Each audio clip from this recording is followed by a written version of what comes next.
तो basically WhatsApp पे order accept होता है, जो कि इन्फीबीम की टेक्नोलॉजी को यूज करके किराना स्टोर्स को बताया जाता है और ऑर्डर डिलीवर डंजो करेगा, पर पैसा और ब्रांड जियो मार्ट का बनेगा। तो ऐसी थोड़ी मोटा भाई अंबानी के नेटवर्थ $100 बिलियन टच करी है। मोटा भाई अंबानी ने डंजो में $200 मिलियन तो इन्वेस्ट कर दिए, पर क्या ये जियो मार्ट के लिए एक और बूस्टर डोज होने वाला है, या फिर ये एक मास्टर स्ट्रोक है जिसमें रिलायंस ऑनलाइन ग्रोसरी डिलीवरी में भी मार्केट लीडर बन जाएगा। तो नमस्कार दोस्तों, मेरा नाम है अरविंद नायक, आप देख रहे स्टार्टअप ज्ञान, और इस वीडियो में हम क्रेजी स्ट्रैटेजी डिस्कस करेंगे मुकेश अंबानी की, और इससे डंजो को कितना फायदा होगा वो भी आपको समझ आएगा। तो जल्दी से वीडियो शुरू करते हैं। पैंडेमिक ने कई सारे बिजनेसेस को डुबा दिया, पर जो एडटेक और ऑनलाइन ग्रोसरी स्टार्टअप्स थे ना, उनकी तो यार जिंदगी बन गई। मतलब आजकल ग्रोसरी 30-40 मिनट में डिलीवर हो जाता है, पर धीरे धीरे जब ये ऑनलाइन ग्रोसरी डिलीवरी का सेगमेंट बढ़ने लगा, कंपटीशन भी काफी ज्यादा बढ़ गया, और फिर बड़ी कंपनीज को समझ आ गया कि इस फील्ड में अब एंट्री मारनी पड़ेगी। तो स्विगी ने सुपर डेली को खरीद के उसको रीनेम कर दिया स्विगी इंस्टामार्ट में। उसके बाद फ्लिपकार्ट ने निंजा कार्ट में इन्वेस्ट कर दिया। जोमेटो ने 2 बार खुद ग्रोसरी डिलीवरी करने की कोशिश करी, उनको समझ आ गया कि भैया हमसे नहीं होने वाला है, तो फिर उन्होंने ग्रोफर्स में इन्वेस्ट किया। टाटा ने बोला कि भैया बिल्कुल भी रिस्क नहीं लेने का है, सीधा मार्केट लीडर बिग बास्केट में मेजॉरिटी स्टेक ले लिया, और धीरे धीरे बड़ी कंपनीज ऑनलाइन ग्रोसरी सेगमेंट को कंसोलिडेट करने लग गई। बट इस बीच आप देखेंगे कि रिलायंस थोड़ा बहुत पीछे रह गया। जब मोटा भाई ने $15 बिलियन से ज्यादा रेस करके दुनिया भर के स्टार्टअप्स और कंपनीज को खरीदने के बाद फाइनली इस पे ध्यान गया, तब तक थोड़ा लेट हो गया था। बट फिर भी मोटा भाई का मानना था कि भैया सबको इंटरनेट तो यार हमने जियो के थ्रू प्रोवाइड किया है, और उसके ऊपर उनके पास रिलायंस रिटेल था, जो कि इंडिया का सबसे बड़ा रिटेलर है। तो उनको लगा कि भैया ये मार्केट तो क्रैक कर लेंगे। फिर उन्होंने मिल्क बास्केट को अक्वायर किया, और फिर उन्होंने अपने ऑनलाइन ग्रोसरी डिलीवरी स्टार्टअप जियो मार्ट की शुरुआत करी। तो क्योंकि रिटेल प्रेजेंस ऑलरेडी इतने जगहों पे था, काफी जल्दी उन्होंने स्केल अप कर दिया 200 सिटीज में। पर फिर भी यार उनके नंबर ऑफ ऑर्डर्स काफी ज्यादा कम हो रहे थे, और फिर लगने लगा था कि यार ऑनलाइन ग्रोसरी डिलीवरी के स्पेस में कहीं जियो मार्ट कुछ ज्यादा ही पीछे तो नहीं रह गया। बहुत पीछे छूट गया ना भाई, बहुत पीछे छूट गया। दूसरी तरफ डंजो, जिनकी शुरुआत 2014 में हुई थी, और ये इस फील्ड में काफी पहले घुस गए थे। शायद आपने स्टार्टअप का नाम नहीं सुना होगा, तो इनके फाउंडर कबीर विश्वास से ही सुन लेते हैं कि यार एक्चुअल में डंजो करता क्या है। 2 चीजें करते हैं, राइट। अगर आपके आसपास कोई दुकान है जिससे आपको कुछ खरीदना है, राइट, हम इन दुकानों के साथ काम करते हैं, उनकी इन्वेंट्री को हमारे ऐप पे लिस्ट करते हैं, और आप उस दुकान से डायरेक्टली आइटम ऑर्डर कर सकते हैं, और वो आइटम आपको 30 मिनट में डिलीवर हो जाएगा। ठीक है, तो ये आपके पास आसपास कोई किराना स्टोर हो, कोई मीट स्टोर हो, कोई मेडिसिन दुकान हो, कोई पेट की सप्लाईज हो, या फ्रूट्स वगैरह की दुकानें हो, राइट। इन सब दुकानों को हमने लिस्ट किया हुआ है, तो हमारे पास कुछ 15,000 स्टोर्स हैं जो लिस्टेड है, और आप उनसे डायरेक्टली ऑर्डर कर सकते हैं 8 शहरों में, और ये चीजें आपको सब कुछ 30 मिनट में डिलीवर हो जाएगी। तो ये हमारा प्राइमरी बिजनेस है। इसकी वजह से हमारे पास बहुत सारे डिलीवरी पार्टनर्स हो जाते हैं, राइट, जो बहुत जल्दी 30 मिनट में डिलीवर करते हैं। ये सेम डिलीवरी पार्टनर्स अब हमारे पास जो ये मर्चेंट है, उनके पास क्या बोलते हैं, दूसरे सोर्सेज से भी ऑर्डर आता है। तो अगर उनको फोन कॉल से ऑर्डर आया, या टेक्स्ट पे ऑर्डर आया, या व्हाट्सएप पे ऑर्डर आया, राइट, तो वो ये ऑर्डर डिलीवर करने के लिए डंजो का ही सिस्टम यूज कर सकते हैं, जिसके ऊपर वो खाली पिकअप और ड्रॉप भेज सकते हैं। ये जो पिकअप और ड्रॉप की सुविधा है, उसके थ्रू उनको ना अपने दुकान में कोई डिलीवरी वाला नहीं रखना पड़ेगा, और वो सब डंजो के प्लेटफॉर्म के ऊपर ही आ सकते हैं, और ताकि हम हमारे मर्चेंट के लिए दोनों प्रॉब्लम सॉल्व कर सकते हैं। एक, उनको अगर एडिशनल डिमांड चाहिए, या उनको अपने पास जो ऑर्डर आ रहे हैं उनको डिलीवर करना है, इन दोनों के लिए, राइट।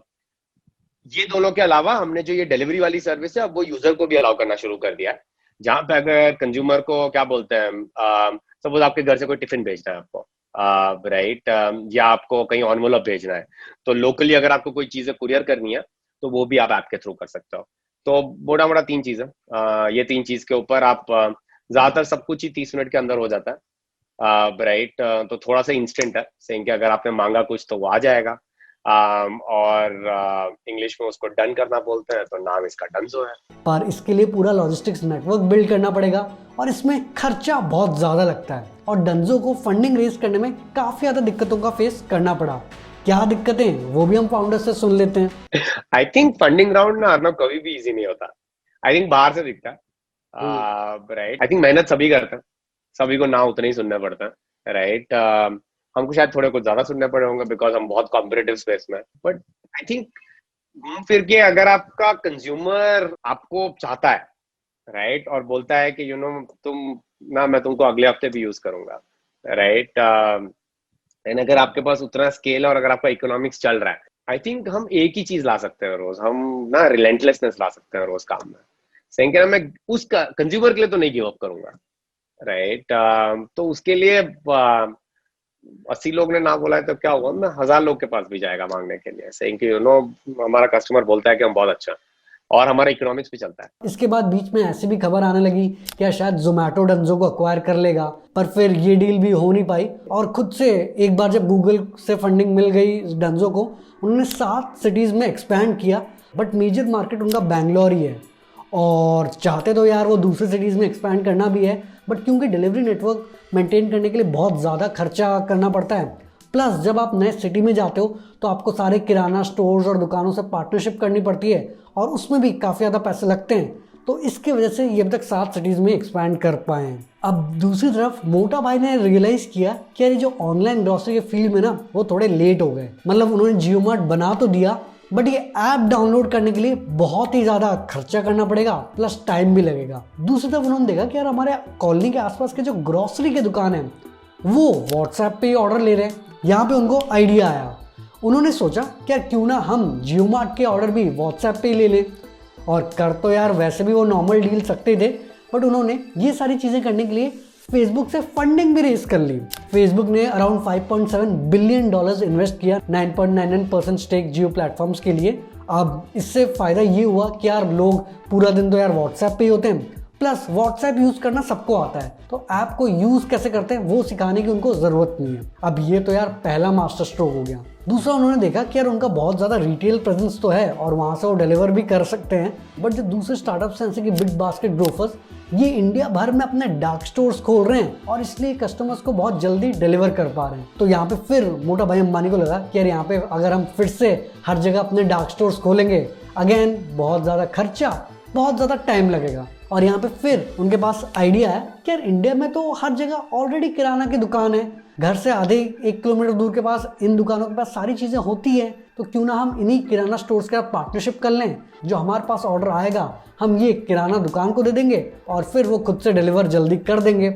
अब इससे किराना स्टोर्स को भी फायदा होगा, जो कि तब तक प्रोटेस्ट करने की हालत में आ गए थे कि यार ये जो ऑनलाइन ग्रोसरी स्टार्टअप्स हैं ये हमें डुबा देंगे, बट यहाँ पे उनको मोटा भाई अंबानी का सपोर्ट मिल जाएगा तो बढ़िया पार्टनरशिप होगी। तो ये थी उनकी दूसरी मास्टर स्ट्रोक। अब इसके बाद भी उतना गेम नहीं बदल रहा था, क्योंकि उन्होंने रियलाइज किया कि यार वो ऑर्डर तो व्हाट्सएप पे ले रहे हैं, बट उनका जो ऐप है उसको ऑप्टिमाइज करके कॉम्पिटिटर्स के साथ कम्पीट करने में बहुत ज़्यादा खर्चा लग रहा है। तो यहाँ पे फिर उनको आइडिया आया और उन्होंने इन्फीबीम के साथ पार्टनरशिप कर लिया। अब इन्फीबीम बेसिकली गवर्नमेंट का ई मार्केट प्लेस चलाता है और उनको ये मार्केट प्लेस चलाने में बहुत ज़्यादा एक्सपीरियंस है। तो इस पार्टनरशिप के बाद जियो जो सर्विसेज और सिस्टम्स हैं जियो मार्ट के लिए, वो इन्फीबीम के प्लेटफॉर्म पे चलाएगा और पूरा मेंटेनेंस इन्फीबीम करेगा। यहाँ तक कि जो पेमेंट एक्सेप्ट करने का पार्ट है वो भी इन्फीबीम की टेक्नोलॉजी पे होगा, क्योंकि उनका जो सीसी एवेन्यू नाम का डिजिटल पेमेंट्स एंटिटी है वो ऑलरेडी मार्केट में बहुत ज़्यादा पॉपुलर है। तो अब आप समझ गए होंगे कि यार जियो मार्ट ने धीरे धीरे सब कुछ आउटसोर्स कर दिया और लोगों को लगने लगा कि यार अब फाइनली ऑनलाइन ग्रोसरी डिलीवरी के कंपटीशन में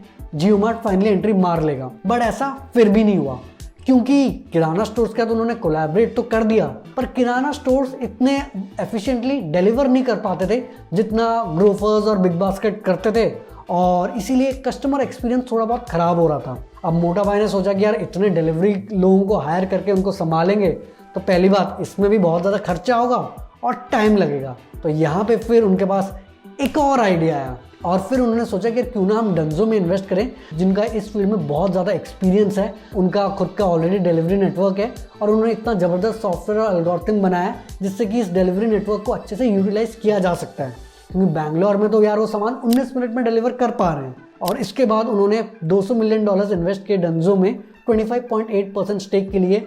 ओवरऑल ये राउंड में करीब $240 मिलियन डंजो रेज कर रही है, करीब 775 से लेकर $800 मिलियन के वैल्यूएशन पे। अब ऐसा नहीं है कि यार डंजो को और ऑफर्स नहीं आए थे, टाटा ने भी ऑफर किया था, पर टाटा चाहती थी कि यार वो मेजॉरिटी शेयर्स ले ले, पर डंजो का विजन थोड़ा अलग है। क्या है जरा फाउंडर से ही सुन लेते हैं। हमको लिस्ट करना है इंडिया में। तो वो तो लिस्टेड कंपनीज के लिए तो डिसिप्लिन चाहिए होता है। ये धंधा काफी स्ट्रेट फॉरवर्ड है, लोगों को चीजें खरीदनी है और लोगों को चीजें भेजनी है। ये तो 2000 साल से कर रहे होंगे, तो टेक्नोलॉजी आ गया तो इसका मतलब थोड़ा जल्दी हो सकता है। तो ये और 20 साल भी के बाद भी होगा। एंड गिवन के मार्केट इतना ज्यादा अनऑर्गेनाइज्ड है, I think there is enough space for you to actually play out. But हाँ, थोड़ा डिसिप्लिन और थोड़ा रियलिज्म के साथ बनाना पड़ेगा। तो डंजो का इस पार्टनरशिप से काफ़ी फायदा होने वाला है। पहली बात, जो फंडिंग की दिक्कत थी, अब मोटा भाई का हाथ उनके ऊपर आ गया है, तो पैसों की तो यार कोई कमी नहीं होने देंगे। उसके बाद जब वो नए सिटीज़ में उनको एक्सपैंड करना होता था तो उनको पार्टनरशिप करनी पड़ती थी रिटेल स्टोर्स के साथ। ऑलरेडी रिलायंस रिटेल सबसे बड़ा रिटेलर है ही इंडिया का, प्लस जियो मार्ट के सारे किराना स्टोर्स के साथ पार्टनरशिप है ही, तो इसलिए पार्टनरशिप वाला फंडा भी रिलायंस मैनेज कर ही चुका है। और इसके चलते डंजो ने बोला कि भैया इस फंडिंग की मदद से हम 7 से 15 सिटीज़ में एक्सपैंड करेंगे, जियो मार्ट के कस्टमर्स को भी सर्विस करेंगे और जो भी किराना स्टोर्स को हमारे डिलीवरी एग्जीक्यूटिव्स की ज़रूरत होगी उनको भी देंगे। तो इससे डंजो भी ऑनलाइन ग्रॉसरी डिलीवरी के कंपटीशन में वापस आ चुका है। और अब देखना पड़ेगा कि भैया इस मास्टर स्ट्रोक के बाद फाइनली जियो मार्ट और डंजो दोनों कमबैक कर पाते हैं या फिर मोटा भाई अंबानी को एक और कोई मास्टर स्ट्रोक करना पड़ेगा, वो तो यार वक्त ही बताएगा। तो अब क्या आपको लगता है जियो मार्ट कमबैक कर पाएगा? कमेंट्स में ज़रूर बताना। और हाँ यार, वीडियो पसंद आए तो यार अपने सारे दोस्तों के साथ व्हाट्सएप, फेसबुक, इंस्टाग्राम हर जगह शेयर कर दो। नीचे कमेंट करो कि वीडियो कैसे लगी। चैनल को पक्का सब्सक्राइब कर लेना और घंटा दबा देना ताकि आप कोई भी वीडियो मिस ना करें। और हाँ यार, क्या आप एक NFT के ऊपर डिटेल में वीडियो चाहते हैं या मैं धर्मवीर सिंह चौहान के साथ लाइव स्ट्रीम करूँ? वो भी कमेंट्स में ज़रूर बता देना। आगे हम ऐसे ही स्टार्टअप, बिजनेस, मोटिवेशन और एंटरप्रेन्योरशिप से रिलेटेड बातें करेंगे। जल्दी मिलते एक नई और जानकारीपूर्ण वीडियो के साथ। धन्यवाद।